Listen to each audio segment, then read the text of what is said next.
Graça e paz a todos os irmãos e amigos aí que estão juntos aí conosco na nossa live, né? Nessa noite vamos estudar nessa noite a lição número 3 da nossa revista Compromisso, essa revista aqui. Sempre a gente mostra a vocês, tá certo? Revista Compromisso. Tem por título O Justo Viverá da Fé. Certo? Esse é o título da nossa lição de hoje. Tá bom? A gente vai orar para a gente começar o nosso estudo, tá certo? Quem for chegando aí vai nos acompanhando e lembrando que essa live que nós estamos fazendo ela também será publicada lá no Facebook, no nosso canal YouTube, do YouTube Davi Pérez. Essa live será transformada em vídeo para que a gente possa estar publicando lá, tá certo?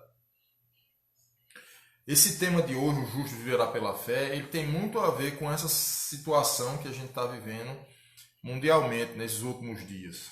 Então, seria interessante a gente prestar atenção para a gente ver, né, na verdade, o que Deus tem para falar ao nosso coração nessa noite, tá certo? Vamos orar.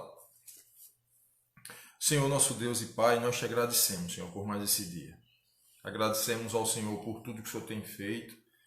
Agradecemos ao Senhor pela nossa vida, pela nossa existência, agradecemos pelos livramentos que o Senhor tem nos dado. E nessa hora, Deus, nós te pedimos que o Senhor nos abençoe, o Senhor nos oriente naquilo que iremos falar e que o Senhor possa se encarregar, Deus, de transmitir essa palavra ao coração dos meus irmãos e amigos. Te pedimos, ó Deus, que as pessoas que necessitam ouvir essa mensagem, esse estudo, que o Senhor possa abençoar que elas estejam nessa noite online com a gente, para a glória do Teu nome. Nos abençoa, perdoa os nossos pecados, nós oramos e agradecemos em nome de Jesus. Amém. Então, o título da lição, como a gente falou, é a lição 3 da revista Compromisso, tá certo? O segundo trimestre de 2020, tem por título O Justo Viverá da Fé. O texto base dessa lição está lá em Gálatas, capítulo 3, o verso 11, que diz assim: É evidente que pela lei ninguém será justificado diante de Deus, porque o justo viverá da fé. A gente vai entender o que a lição está nos falando, o que a Bíblia está nos falando com relação a isso, e para que a gente possa, na verdade, adentrar na lição, tá certo?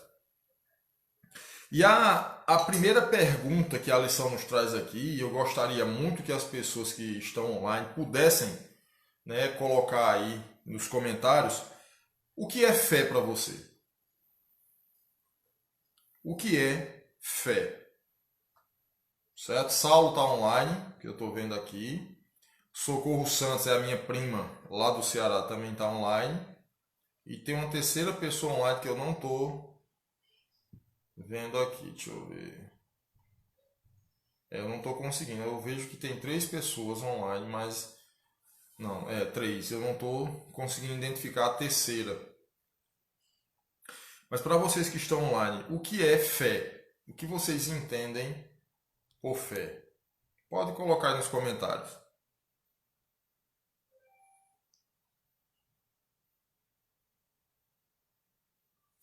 Enquanto vocês pensam aí, né? Existem diferentes tipos de fé. A fé natural, o que é uma fé natural? É aquilo que nos faz acreditar e entender ser uma verdade. Alguém fala e admitimos ser verdade. É um assentimento intelectual. Eu creio em fatos da história, mesmo não tendo vivido estes fatos. Né? As pessoas, elas acreditam naquilo que a história fala, mesmo eles não tendo participado daquele momento. Então isso é uma fé natural. É aquilo que eu acredito mesmo eu não tendo participado daquilo, né? Existe a fé temporal. Quando eu coloco a minha confiança em Deus para as coisas deste mundo, minha saúde, meu emprego, minha família, eu creio no cuidado de Deus. Então isso é a fé temporal. É aquela fé que nós estamos exercendo nesse exato momento dessa pandemia mundial, né? A fé temporal, né? Com relação, eu creio que a gente vai ter saúde, a gente vai permanecer no nosso emprego e coisa desse tipo, né? Existe a fé salvadora. É quando transfiro para Jesus minha confiança de vida eterna. Deixo de acreditar em mim mesmo, minhas obras ou qualquer outra coisa para a salvação e passo a crer em Jesus. Então, existe 3 tipos de fé, tá certo? A fé natural, a fé temporal e a fé salvadora, que é aquela que nós acreditamos que um dia nós iremos partir dessa vida para uma vida eterna, para uma eternidade ao lado de Deus. Então, a Bíblia diz que fé é o firme fundamento das coisas que não se veem e a prova das coisas que se esperam. Resumindo, fé é aquilo que você acredita que pode acontecer sem você estar vendo. É o texto lá de Hebreus que nos explica isso, né? Fé é o firme fundamento das coisas que se esperam e a prova das coisas que se não vê. Você acredita pela fé que determinada coisa irá acontecer. Então isso aí é fé, tá certo? O primeiro ponto da lição diz assim: viver da fé é também compreender a presença e a ação do Espírito em nós. Essa afirmativa está lá em Gálatas capítulo 3, verso 5, que diz assim: aquele que vos dá o Espírito e que realiza milagres entre vós, será que o faz pelas obras da lei ou pela fé naquilo que ouvistes? Então, Paulo, na verdade, escrevendo aos Gálatas, ele está passando a mensagem aqui para o povo, dizendo o seguinte: aquele que vos dá o Espírito e que realiza milagres entre vós, será que o fez pelas obras da lei ou pela fé naquilo que ouvistes? O que é que Paulo ele quis dizer nesse texto aqui? Naquele tempo, naquela época, Paulo ele ficou, a gente já viu na lição passada, que Paulo ele ficou muito decepcionado com os Gálatas. Por quê? Porque eles estavam andando por outros ventos de doutrina. Então, uma das coisas que eles estavam tentando seguir naquela época era a fé em Cristo, que foi pregada por Paulo, tá certo? E também estava querendo voltar a, vamos dizer assim, a complementar essa fé em Cristo com a questão da lei. Ora, se a lei ela não teve suporte para salvar o homem, foi necessário Jesus Cristo vir para que ele se tornasse o Cordeiro de Deus e tirasse o pecado do mundo, porque a lei ela não era suficiente para salvar o homem.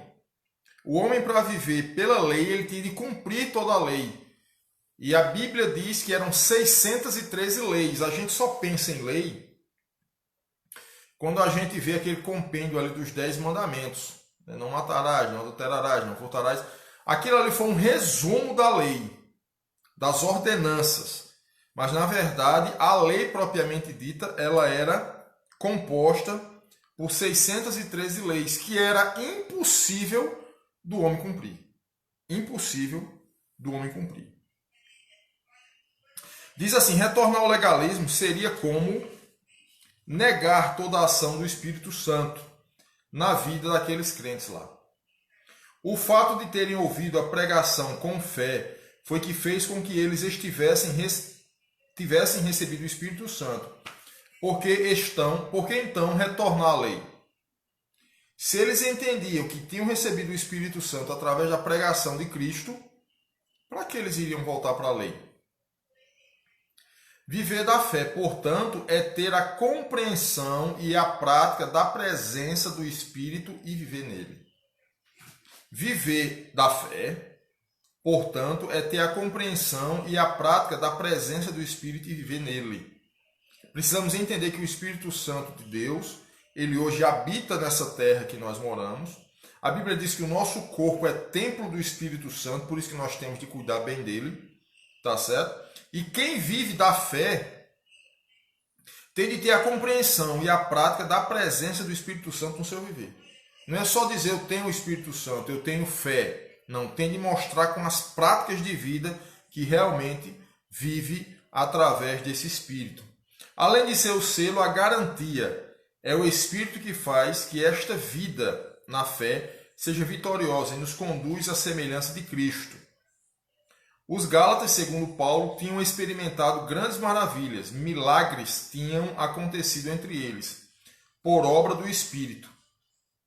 Estamos nesse corpo mortal, mas não vivemos na carne, ou seja, a natureza carnal não pode prevalecer porque temos o Espírito.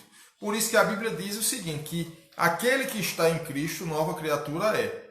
As coisas velhas passaram, eis que tudo se fez novo.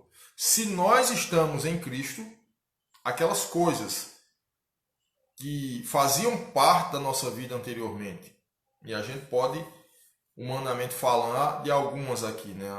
As bebedeiras da vida, a prostituição, o adultério, a lascívia, a fornicação, enfim, coisas semelhantes a essas, que a Bíblia, na verdade, ela condena, nós não podemos mais viver nela. Por quê? Porque o Espírito Santo de Deus habita em nós hoje. E nós temos a consciência de que precisamos viver por esse Espírito e para esse Espírito, para a glória de Deus. Tá certo? Então, para que a gente entenda direitinho, viver da fé é também compreender a presença e a ação do Espírito Santo em nós. O Espírito que testifica quando nós erramos. O Espírito que nos orienta a voltar ao caminho correto quando nós erramos. Então a gente precisa entender isso. O primeiro ponto da lição fala sobre isso. Que aquele ou aquela que deseja viver por fé tem de entender que tem um guia, que tem um orientador, que tem o Espírito Santo de Deus habitando com ele. Tá certo? Esse foi o primeiro ponto da nossa lição. Viver da fé é entender que a verdadeira obediência é a verdade do Evangelho. Não adianta nós dizermos assim, somos evangélicos, somos salvos na pessoa de Cristo, fazemos isso por Cristo, se você não tem obediência a Ele. Obedecer a Cristo, entender que Ele é Senhor das nossas vidas. Gálatas 3:1 diz assim, ó Gálatas, insensatos, quem vos seduziu? Não foi diante de vós que Jesus Cristo foi exposto como crucificado? Paulo está querendo dizer o seguinte, não fui eu que preguei a vocês Jesus Cristo crucificado para a remissão dos pecados de vocês? Que tipo de pessoa você tem sido diante dos ensinos da palavra de Deus? Isso é uma pergunta. Qual é o tipo de pessoa que eu tenho sido diante dos ensinamentos da palavra de Deus? Que tipo de crente somos? Dependendo do preço, da vantagem, das conveniências e das circunstâncias, trocamos a verdade pela mentira? Isso aqui é uma pergunta muito interessante. Será que dependendo das circunstâncias, será que dependendo do preço, nós podemos negociar a nossa esperança, a nossa fé? Será que isso está acontecendo? Os Gálatas foram fascinados. A palavra que Paulo usa aqui significa uma ilusão conduzida pelos aspectos sensoriais. Foram influenciados pela audição e pela visão. Esta influência permitida os levou à condição de insensatos, ou seja, gente sem inteligência e bom senso. O que eles estavam cometendo era tolice. A fé está ligada à obediência, à verdade, o ensino de Deus.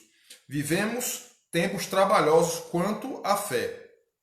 Vivemos num mundo recheado de crendices, superstições e misticismos. Nós hoje vivemos dessa forma. Naquela época já acontecia isso. E hoje acontece mais ainda. Hoje acontece mais ainda, né? Vivemos em um tempo de crendices, superstições e misticismos. Se vocês prestarem atenção, muitos, inclusive muitos crentes, não passam por baixo de uma escada porque diz que aquilo traz azar. Isso é superstição. Tem muitos crentes que não deixam a sandália que você usa emborcada, porque diz que deixar a sandália emborcada, alguém da família vai morrer. Isso é superstição, né? Crendices, acreditar que fulano pode, ao benzer você fica bom, acreditar nisso ou acreditar naquilo, isso são crendices humanas e nós precisamos ter cuidado. A obediência à verdade do Evangelho parece que não mais satisfaz muita gente. A novidade e o modismo têm atraído muita gente e levado outros a traírem a verdade. O modismo, as coisas novas. Eu estava vendo hoje uma matéria, não sei se vocês viram, inclusive eu gravei um vídeo lá para o TikTok, onde eu vi um grande líder evangélico do Brasil, certo? Ele, numa reunião de pastores, ele falou com relação a essa questão desse coronavírus que a gente está vivenciando aí nesses dias. E ele disse que a cura desse coronavírus era um feijão milagroso lá da igreja dele. E que esse feijão milagroso seria vendido entre 100 e R$ 1.000. Pura meninice. O evangelho não é isso. A base do evangelho não é isso. A Bíblia diz claramente que o evangelho é o poder de Deus para a salvação do homem. Quando eu me submeto a negociar a fé, quando eu me submeto a palavra certa é essa mesmo, negociar a fé. Isso é um negócio que está acontecendo. Eu vender um feijão de 100 a R$ 1.000, dizendo que esse feijão tem o poder de curar a pessoa que está em estado grave de coronavírus. Claro que Deus ele pode agir de qualquer forma. Deus ele pode fazer o que ele quiser na hora que ele quiser. Deus é Deus, ele é Senhor de todas as coisas, né? Porém, a gente precisa entender que Deus ele é um ser que ele tem vontade. Ou os irmãos acham que esse coronavírus pegou Deus de surpresa. Ou os irmãos acham que Deus foi pego, como diz o nosso ditado popular aqui, foi pego de calças curtas. Esse coronavírus pegou Deus de surpresa de forma nenhuma. Né? Um dia uma pessoa me perguntou, Davi, aquela rebelião lá que Lúcifer fez lá no céu e arrastou uma terça parte dos anjos, Deus ele sabia daquilo? Claro que ele sabia. Deus não foi pego de surpresa e nunca vai ser pego de surpresa por ninguém. Aí chega um cidadão que é um líder religioso de uma determinada denominação e vem vender feijão dentro da igreja dizendo que aquilo ali é um milagroso e cura a pessoa que está em estado grave de coronavírus. E no vídeo que eu gravei hoje pela manhã no TikTok, eu disse, sou evangélico, certo? Há muito tempo, já nasci num evangelho, e não concordo com determinadas coisas que estão acontecendo por aí. Aí citei essa questão. Porque, meu irmão, não tem base bíblica nenhuma. Paulo, esse que escreveu aos Gálatas, a gente vê Paulo ele dizendo-se... A Bíblia diz que Paulo era tão consagrado ao Senhor que a Bíblia diz que as pessoas pegavam o lenço, né? O lenço que Paulo enxugava o suor do seu rosto, e levavam até os enfermos e eles eram curados. Mas Paulo nunca se vangloriou por isso. Paulo ele nunca quis a glória para ele. Paulo ele nunca vendeu isso. Então a gente precisa entender a quem você está servindo. Porque se o indivíduo estiver servindo a Cristo, ele não vai ser iludido por determinadas coisas semelhantes a essa. O camarada hoje vem me vender um quilo de feijão, sei lá como é que eles estavam fazendo lá no templo lá deles. E diz, isso aqui cura o coronavírus, mas é de 100 a R$ 1.000. Meu irmão, a gente sabe que isso é charlatanismo. A expressão é essa, infelizmente é essa. O camarada está fazendo aquilo para enriquecimento próprio. Então a gente precisa entender isso. A gente precisa entender isso, tá certo? Que Deus, ele não é pego de surpresa, porém, nós precisamos ter cuidado com algumas pessoas que estão por aí exercendo uma fé ou ensinando uma fé que é totalmente fora dos padrões bíblicos. O que podemos observar é que os alicerces da nossa fé estão sendo grandemente abalados pelo descuido do ensino. E ensinos diversos que hoje ecoam pelas igrejas eletrônicas. Ensinos diversos que hoje ecoam pelas igrejas eletrônicas, né? O que é a igreja eletrônica? Isso aqui que a gente está fazendo hoje. Nós estamos estudando juntos a palavra de Deus através de uma live, né? Estamos ensinando e aprendendo com vocês através da internet. Então são essas coisas que o autor da lição está dizendo. Que muitos ensinamentos, eles acontecem de uma forma esporádica, de uma forma sem base alguma. Eu estou ministrando para vocês uma lição, mas essa lição ela tem um fundamento. Primeiramente, a palavra de Deus, e segundo, a nossa revista da Escola Bíblica Dominical. Não é nada inventado. Isso aqui não é nada inventado, tá certo? Isso aqui é algo que a gente retira das Escrituras Sagradas, a Bíblia Sagrada, com base na Bíblia Sagrada, mas o ensino é da revista Compromisso, que tem base nas Escrituras, não é nada aleatório, certo? Em todos os lugares e em todas as horas, não basta alguém dizer e anunciar o nome de Jesus. É preciso que haja o entendimento e a verificação do que se tem dito sobre Jesus. Para alguns, doutrina é retrógrada. Se vocês prestarem atenção, vocês que estão me vendo pela live e vocês que irão me ver por esse vídeo na internet, lá no YouTube, enfim, vocês podem observar o seguinte. Quais os cultos que são menos frequentados nas igrejas hoje?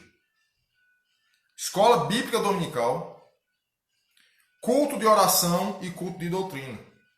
As pessoas não estão mais interessadas em aprender a palavra de Deus, em aprender sobre a doutrina da sua denominação. Não estão. Isso é importante. E não é retrógrado não, tá certo? É algo bem atual. É coisa do passado, as pessoas dizem. Não faz parte da atualização eclesiástica dos nossos dias.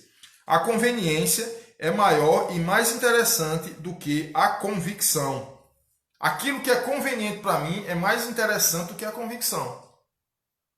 As pessoas hoje não têm mais convicção. Eu um dia cheguei para uma pessoa evangélica há muito tempo, e ao conversar com essa pessoa disse a mim assim, ó Davi, hoje eu tenho dúvidas sobre a volta de Cristo. Camarada muito mais antigo no evangelho do que eu chegar para mim e dizer que ainda tem dúvida se Jesus vai voltar? Qual é o ensinamento que esse cidadão está tendo? Qual é a origem, o alicerce que esse camarada está tendo? Porque se nós hoje, como cristãos, como crentes, nós não acreditarmos que Jesus vai vir buscar a igreja dele, nós estamos perdidos. Nós estamos perdidos. Então a gente precisa entender isso. Não basta alguém falar que tem fé, é preciso conhecer o conteúdo dessa fé. Uma fé, meu irmão, racional. Não é uma fé utópica. Não é uma fé utópica. Eu já vi um cidadão um tempo, o camarada não tinha condição de ter uma bicicleta. O cara não tinha condição de ter uma bicicleta. Mas ele estava pedindo a Deus um avião, um jato. Qual a necessidade de um camarada que não tem condição de ter uma bicicleta e vai querer ter um jato? Para quê? Naquele exato momento ele não tinha necessidade nenhuma disso. Pode ser que num futuro distante ou num futuro próximo houvesse a necessidade. Mas naquele exato momento não tinha. Então isso é uma fé utópica, meu irmão. Isso é uma fé que não condiz com a nossa realidade. Já em contrapartida, existem pessoas que parece que nem fé tem. Qualquer pessoa nossa, parente nossa, ou amigo muito próximo, adoece. Qual é a primeira coisa que a gente faz? levar a pessoa no hospital. Dificilmente, antes de levar para o hospital, a gente diz assim, rapaz, vamos orar. Vamos apresentar a Deus. Porque Deus, ele pode mudar aquela situação de enfermidade para a saúde. Ele pode.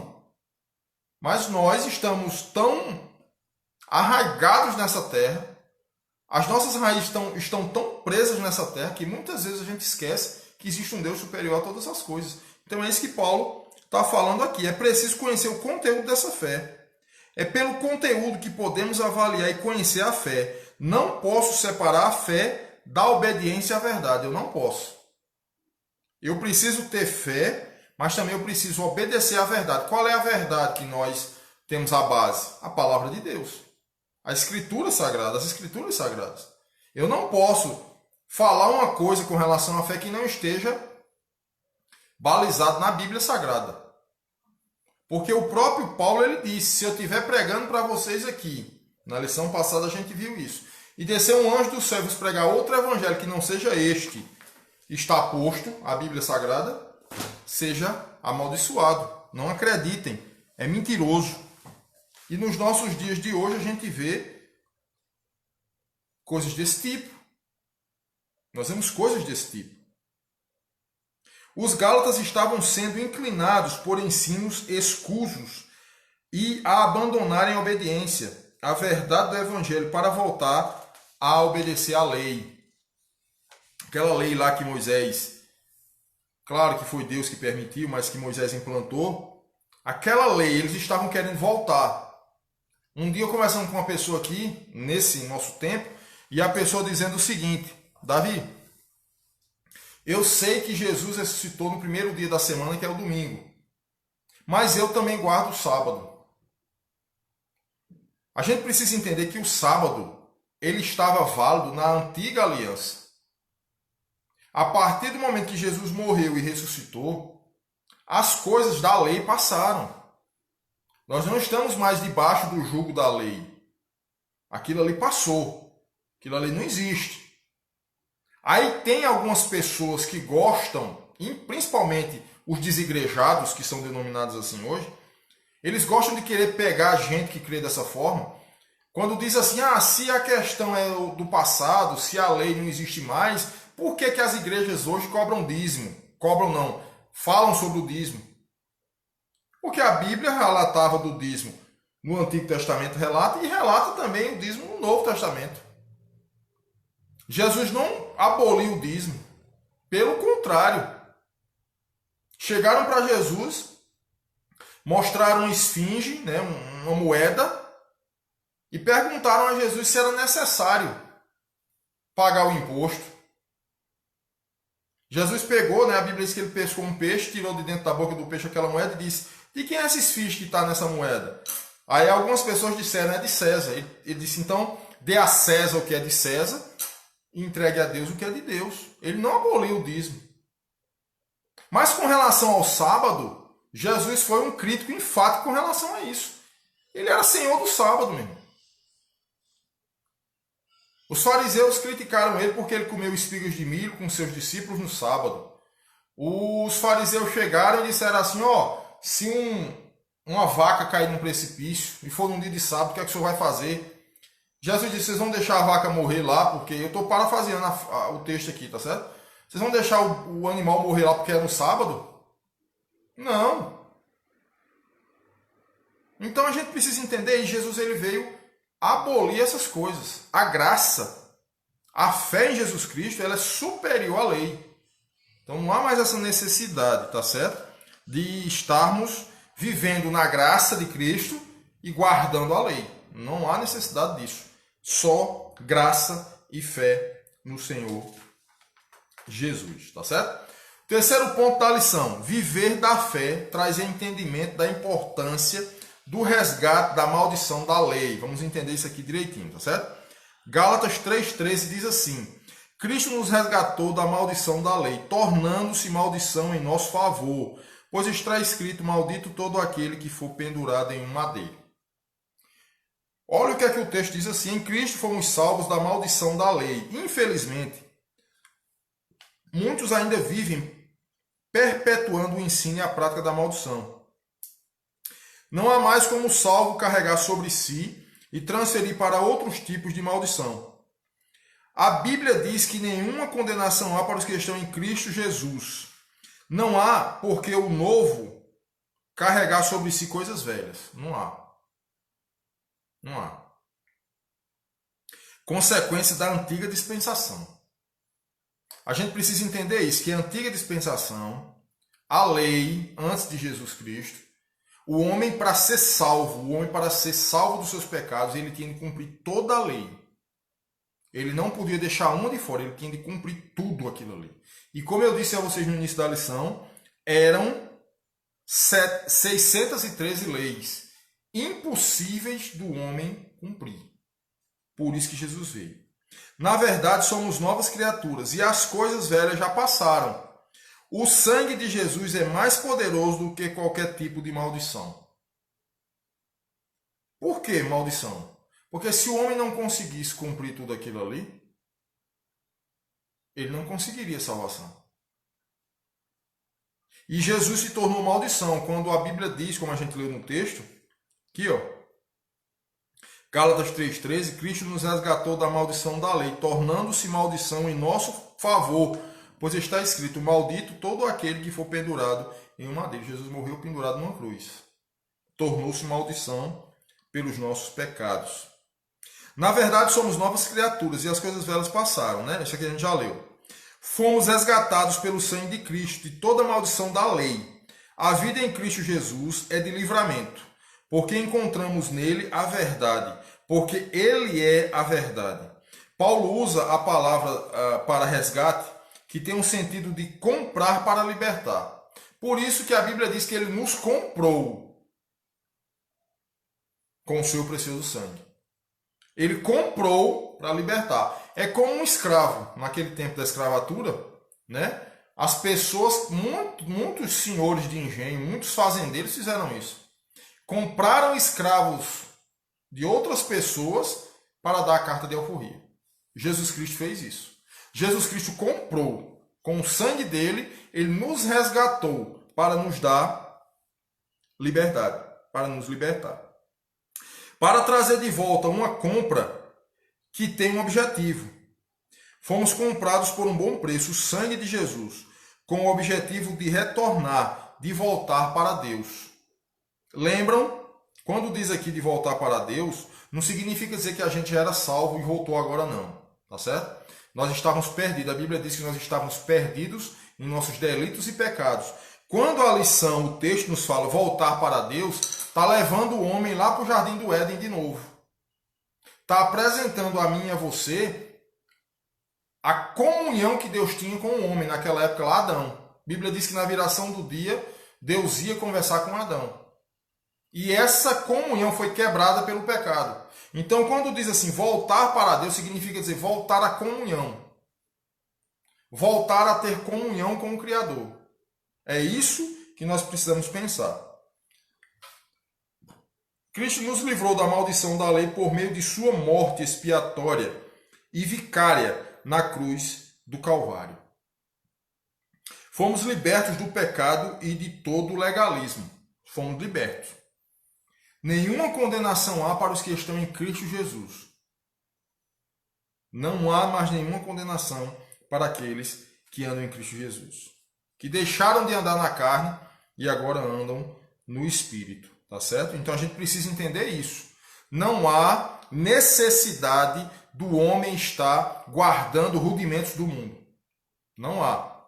Existe uma denominação, que a gente pode até chamar de seita, que diz que para que o homem seja salvo ele tem que guardar o sábado. Não existe base bíblica para isso. Não existe. A Bíblia diz que só há um caminho para o homem chegar a Deus. A Bíblia diz que só há um caminho para o homem morar no céu.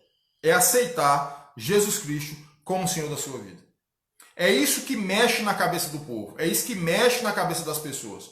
O camarada roubou, matou, adulterou, se prostituiu, era um cara bandido, era um cara que tinha todo tipo de sentimento ruim, fazia tudo que não prestava. Aí vai e aceita Jesus Cristo. Aí agora diz que está salvo. Meu amigo, se a pessoa que fez tudo isso realmente aceitou Jesus como Senhor, ela está salva. Porque ela aceitou o sacrifício do Filho de Deus.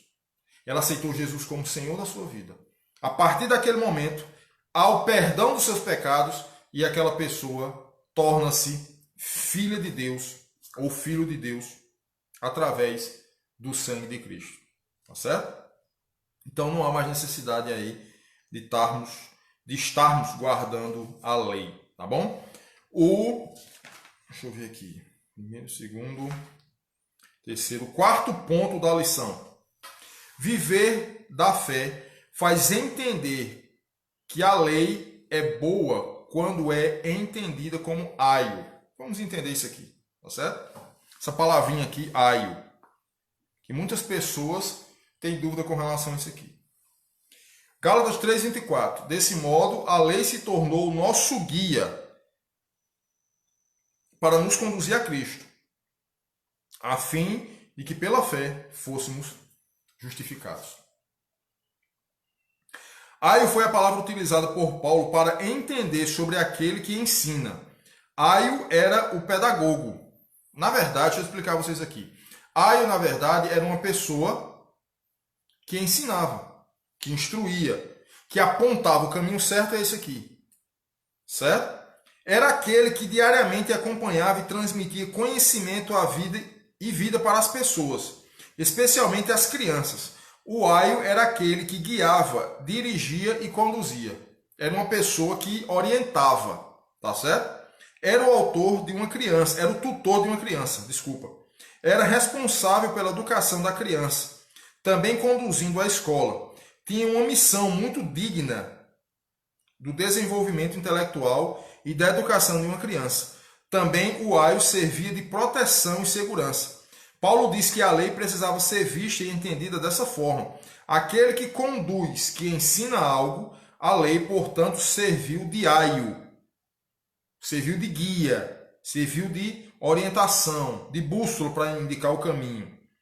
A maturidade havia chegado. A lei teve seu propósito de conduzir, de mostrar a revelação plena e maior que é Jesus Cristo. A lei, na verdade, o que é que Paulo está querendo dizer? O que é que o autor está querendo dizer aqui? Que a lei, ela apontou para Jesus. Todos aqueles cerimoniais que existiam ali naquela época, tudo aquilo ali. A colocação dos utensílios no tabernáculo. A montagem e desmontagem do tabernáculo. As festas que existiam naquela época. A Páscoa, né? Os pães asmos. Tudo aquilo apontava para Jesus. Tudo aquilo dizia assim: o Redentor da humanidade um dia vai vir.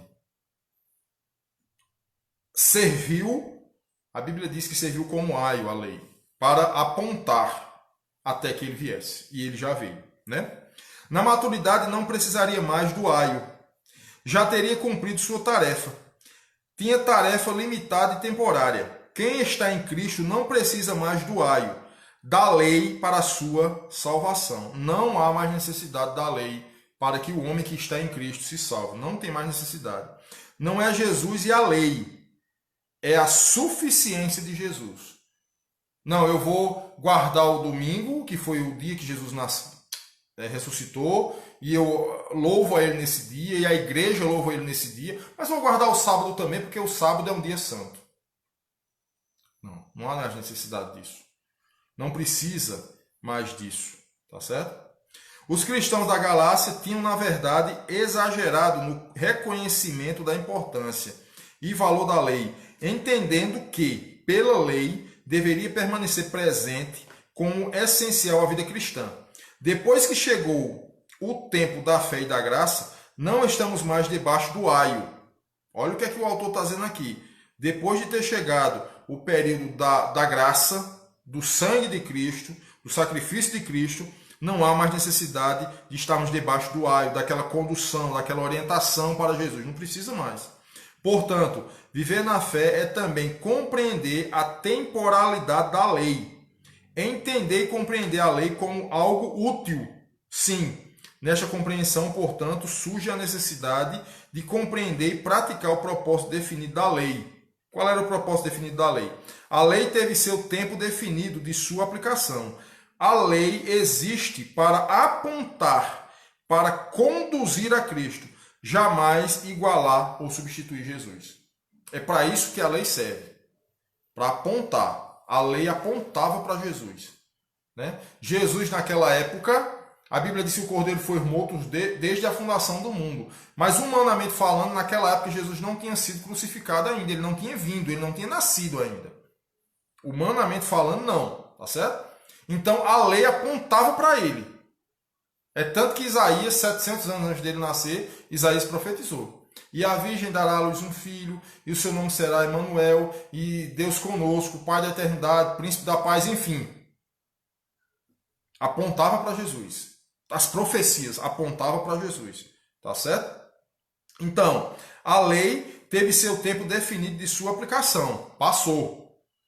A lei existe para apontar, para conduzir a Cristo, jamais igualar ou substituir Jesus. Jamais. A lei jamais vai substituir Jesus Cristo. Tá certo? O último ponto da lição. Viver da fé faz entender nossa condição de iguais no reino. Vamos entender isso aqui. Gálatas 3:28. Olha o que é que diz. Não há judeu nem grego, não há escravo nem livre, não há homem nem mulher, porque todos vós são um em Cristo Jesus. Somos iguais. É o que o texto está dizendo. Vamos entender aqui. A cruz de Cristo desfez toda a inimizade e separação entre o homem para com Deus e o homem para com os seres humanos. A fé nos faz convergir para a igualdade, seja social ou espiritual. Existem pessoas por aí que, porque têm dinheiro, têm um poder aquisitivo alto, pensam que são melhores do que os outros. Não são. Ou pessoas que pensam que, porque pregam a palavra, porque ensinam, porque cantam, porque ministram, pensam que são melhores do que aquela pessoa que não faz nada disso. Não, não é não, irmão. Isso é graça. Isso é graça. Uma coisa que eu tenho dito nesses últimos dias aí, nessas últimas semanas, é que esse vírus que a gente está convivendo com ele agora, nesse tempo aí, ele veio igualar todo mundo. Imagina aí. O rico hoje não só vai para o hospital de rico, não. Se ele contrair esse vírus, ele pode ir para uma UTI de um hospital público. O pobre, ele pode ir para um hospital particular se não tiver vaga no hospital público. Igualou. Não tem mais velório, não. Quem morrer dessa doença não tem mais velório. É enterrado rapidamente.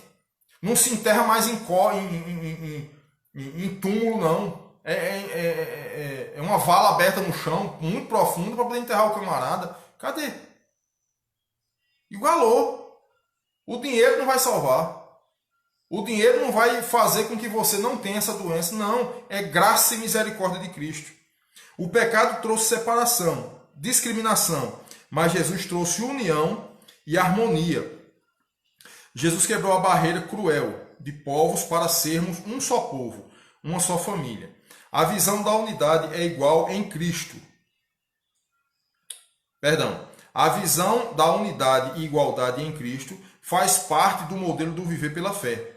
A mesma comunhão em Cristo e o desfrutar da promessa é para todos igualmente, sem diferença. O evangelho que um recebeu é o mesmo que o outro recebeu. Não tem diferença, não. O pobre recebeu o mesmo evangelho. O rico recebeu o mesmo evangelho. O empresário recebeu o mesmo evangelho. O funcionário recebeu o mesmo evangelho. Tá certo? O evangelho que um recebeu é o mesmo que o outro recebeu. Por isso, todos somos um em Cristo Jesus. Barreiras, separação, interpretações antropológicas, conveniências raciais são coisas que querem perverter a mensagem do evangelho. Não existe. Certo? Fulano é PhD em teologia, problema dele.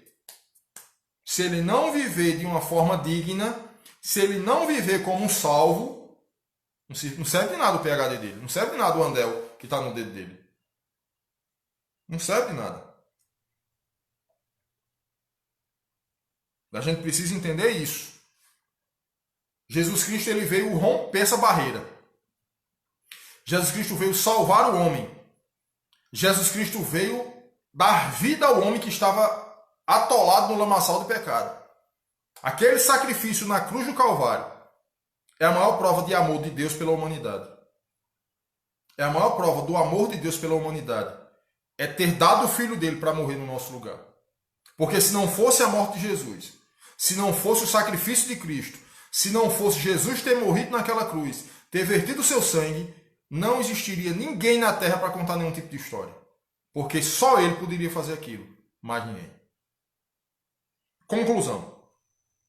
A Bíblia diz que sem fé é impossível agradar a Deus. Agradar a Deus é viver na fé, pela fé e com fé. Fé salvadora iniciada no tempo de nossa conversão a Jesus, quando transferimos para Ele nossa confiança de vida eterna. O homem só pode ser salvo através de Cristo. Não existe outro meio de salvação a não ser o homem aceitar Jesus como Senhor de sua vida. Não há. Não existe outro meio. Fé que nos dá conhecimento da verdade e que fortalece nossa confiança na providência do Senhor. Vivenciar a fé em todos estes aspectos e sentidos é que faz a vida ser bela e vivida segundo o desejo do Senhor. Aí tem uma pergunta aqui. Como viver pela fé? Primeiro ponto diz assim: nunca deixar que a racionalidade suplante a fé. Não, eu adquiri o coronavírus e a humanidade disse que quem adquiriu o coronavírus vai morrer. Não. Se Deus tiver propósito na tua vida, se Deus disser assim, ele vai adquirir essa enfermidade, mas eu vou tirar ele de lá. Fé, meu irmão. Fé. Desenvolver constante dependência de Deus. Somos dependentes do Senhor. Realizar e promover boas novas da salvação, jamais para a salvação. Realizar e promover boas novas de salvação, jamais para a salvação. Boas novas. Realizar, falar das boas novas de salvação. Promover como compromisso inegociável de obediência à verdade do Evangelho. Falar a verdade do Evangelho. Deixa eu dizer uma coisa a vocês, para a gente concluir aqui. Muitas vezes, as pessoas dizem assim: fulano é um homem de oração, ou fulano é uma mulher de oração. Ora constantemente, ora nas madrugadas, ora de manhã, ora de tarde, ora de noite, sempre está em oração. E nós pensamos que aquela pessoa é o bambambam da história. É comunhão com Deus 24 horas. É um homem cheio da unção de Deus. Chega lá perto da oração dele para tu ver o que ele está dizendo lá. Deus, tenha misericórdia de mim. Deus, eu quase vacilei. Deus, eu estou caindo em tentação. Deus, tem misericórdia da minha vida. O homem que ora, a mulher que ora, não é um super-homem. A mulher e o homem que entra em oração, ele está demonstrando e dizendo: eu sou dependente do Senhor. Que Deus possa nos abençoar. Essa semana nós vamos ministrar a quarta lição desse segundo trimestre, tá certo? Quarta lição, ela tem por título A Nova Condição do Salvo. O texto, para vocês que nos acompanharam aí vão ver o vídeo, é Gálatas capítulo 4, dos versos de 1 a 31. Gálatas capítulo 4, dos versos de 1 a 31, o capítulo todo de Gálatas, né? O capítulo 4 do livro de Gálatas. Tá bom? Então, meu irmão, que Deus nos abençoe. Vamos orar. Essa live eu vou transformá-la em vídeo e vou postar lá no nosso canal do YouTube, o canal da Vipet, tá bom? Vamos orar. Senhor, nosso Deus e Pai, muito obrigado por mais esse dia. Obrigado, Deus, por tudo que o Senhor tem feito. Obrigado pela nossa vida, obrigado pela nossa existência. Supre, Deus, as nossas necessidades. Nos abençoa, Deus, para que esse vírus não venha nos contaminar, mas que nós, ó Deus, possamos passar por essa fase difícil, confiantes no Senhor, entendendo que o Senhor irá nos dar a vitória em nome de Jesus. Dá-nos a tua paz, perdoa os nossos pecados, oramos e agradecemos em nome de Jesus. Amém. Que Deus te abençoe, certo? Amanhã, acredito que amanhã nós estaremos ministrando a lição 4, tá certo? Nesse mesmo horário, 10h30 da noite. Eu vou estar postando lá no Facebook se a gente vai ter live amanhã pelo Facebook. Se tivermos, a lição de número 4, tá bom? Deus nos abençoe.